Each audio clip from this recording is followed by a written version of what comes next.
I've had people who have changed their life path. I've had people who have terminated relationships, have embraced relationships, have made career path changes. Mostly what happens with people that work with me is they begin to set in motion a way of living their life that actually allows them to experience more quality in their life.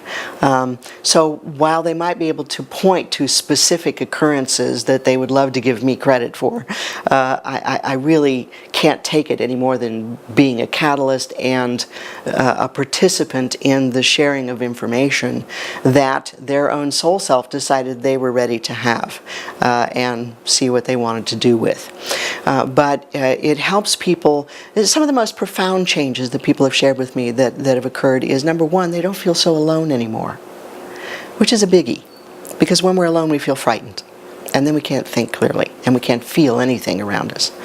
Another thing which occurs commonly is that people begin to learn that they can tap into a lot of wisdom that they themselves have access to.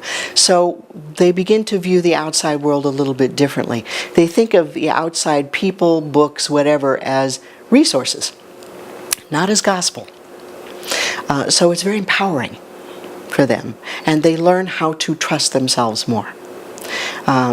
Another common occurrence is that people learn to begin to suspend judgment about themselves, which is a biggie, because we just judge ourselves to death down here. I have that tendency quite a lot myself. I should do it this way, not that way. This is right, that's wrong. And what happens is we move ourselves out of our own nature and out of our own spontaneity and out of our own ability to tap into that flow that whispers in our ear and gives us a gut feeling or a hunch or an idea or an insight, which is, you know, our personality in cahoots with our larger guidance, with our own souls.